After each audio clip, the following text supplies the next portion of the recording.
Olá, sejam muito bem-vindos aqui ao canal da Genial Investimentos. Eu estou aqui com o Jurandir Cel, que é professor da Universidade Federal de Santa Catarina e especialista em educação financeira aqui da Genial. Toda sexta-feira a gente se reúne para conversar sobre esse tema que é tão importante. A gente sempre fala, brasileiro precisa de educação financeira, então aqui é o espaço para a gente conversar sobre esse assunto. E o assunto de hoje, para você já saber o que a gente vai conversar, a gente vai falar sobre a famosa reserva de emergência, que é difícil, né? Muita gente quer, mas nem todo mundo consegue juntar esse dinheiro, mas é importante ter a reserva de emergência sim. E como a gente sabe, a reserva de emergência ela tem que ficar numa aplicação que você possa tirar.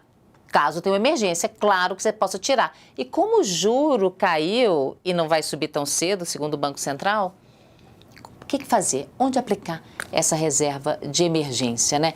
Jurandir, seguinte, queria começar, já que tem muita controvérsia com relação ao tamanho da reserva de emergência. Então, porque o básico, eu imagino, reserva de emergência é se você ficar desempregado. Então, você tem que ter um determinado número de meses, os seus gastos, né? O equivalente aos seus gastos. Então, não sei, se você gasta, sei lá, R$5.000 por mês, teria que ter 6 vezes 5 mil. Aí tem gente que fala que é mais. O que você acha que é uma reserva de emergência ideal? Vamos entender primeiro o que é uma reserva de emergência. Às vezes a gente tem lá na casa da gente uma caixa d'água, certo? Você tem uma caixa d'água. Se você tivesse sempre certeza de que jamais faltaria água lá na tua casa, não faria sentido você ter uma caixa d'água. A caixa d'água serve para quê? Porque caso falte água da rua, você tem um tempo ali que você vai gastar.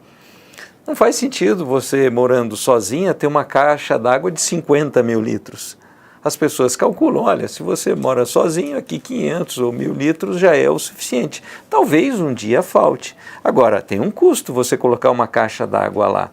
Então, a reserva de emergência, e que eu até prefiro chamar de reserva de imprevisto, porque às vezes tem imprevistos que são muito positivos.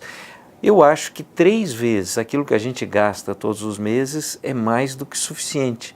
Tinha muita gente que falava em 6 meses, 12 meses, né? Ah, quanto maior melhor. Você não vai colocar uma caixa d'água quanto maior melhor. Não, ela tem um tamanho até, porque tem um custo de investir nessa reserva de emergência. Tem muitos brasileiros que têm uma reserva de emergência às vezes imensa, ele nem sabe, né? Ele tem todos os seus investimentos lá altamente seguro, né? Tesouro Selic, né? Ou Fundo DI, ou caderneta de poupança. Esses investimentos agora vão render muito pouco ou quase nada, né? Então, é hora de a gente entender que precisa, sim, a reserva de imprevistos ou emergência, mas a gente precisa também cuidar das outras 2 caixinhas, né? Que é a nossa reserva de sonho e principalmente a nossa reserva de aposentadoria. E para essas a gente precisa correr mais riscos para ganhar mais, não é? Tá, mas então o que faz, no que a gente aplica a reserva de emergência? O que se deve aplicar a reserva de emergência para todas as pessoas que estão aqui nos ouvindo é Tesouro Selic ou Fundo DI. Isso é o melhor, certo? 3 vezes o que eu gasto todos os meses em Tesouro Selic ou Fundo DI. Para as pessoas muito simples, que não têm domínio da internet, pessoas assim que têm lá uma renda baixa, enfim, caderneta de poupança ainda faz sentido para estas pessoas. Agora, quem está aqui nos ouvindo, por favor, é hora de sair da caderneta de poupança, né? Não faz mais sentido. E aquele CDB de liquidez diária também, de repente? Também é uma possibilidade. Se você tiver um CDB com liquidez diária, né, de um banco sólido, né, aí não tem problema nenhum, né? Com relação à tributação desses exemplos que você deu, a tributação é a mesma? Bom, caderneta de poupança não é tributado, né? E as outras aplicações financeiras, como o Tesouro Selic, ou Fundo DI, ou CDB, é a tributação regressiva, 22,5% para aplicações até 180 dias, né? 20% de 180 a 360, 17,5% de 360 a 720, e a partir de 720, 15%. Isso é muito importante. Para quem aplica, a gente tem que aprender a aplicar no longo prazo para pagar menos imposto de renda, não é? Então, mas esses 2, mesmo com a tributação, elas ainda são melhores que a poupança, né? Bem melhores do que a caderneta de poupança, bem melhores. Certamente, a caderneta de poupança está rendendo muito pouco, porque ela rende apenas 70% da Selic. Então, a gente precisa aprender quem tem um pouco mais de conhecimento, sair da caderneta de poupança, né? Agora, a queda da taxa Selic para 4,25% muda também os investimentos que a gente tem na nossa reserva de sonhos, como você chamou, aquelas de médio prazo, sei lá, para uma viagem, né, comprar um carro, entraria aí nessa categoria, não? Bom, se o teu sonho for um sonho inadiável e de curto prazo, aí você tem que entrar nessas aplicações conservadoras, certo? Sei lá, o cara quer casar em julho, não dá para aplicar na bolsa, né? Ou talvez aí você não consegue casar, talvez seja uma saída, mas se o sonho é de curto prazo, agora se você tem um sonho viajar, por exemplo, para o exterior, você tem que aplicar num fundo de dólar ou um fundo de euro. Devagarinho, você vai aplicando durante muito tempo, né, que você sai daquelas flutuações. Você tem um sonho de longo prazo, tem que ir para aplicações de risco, não é? E a reserva de aposentadoria, essa é fundamental, que as pessoas entendam que a gente precisa, aí sim, correr riscos. Parte no mercado de ações, que é muito importante, mas aplicar lentamente durante muito tempo em uma carteira diversificada ou um fundo de investimento de um bom gestor. Mas ter as aplicações sistemáticas, aplicar um pouco durante muito tempo. Se você fizer isso, o risco do investimento em ações cai drasticamente.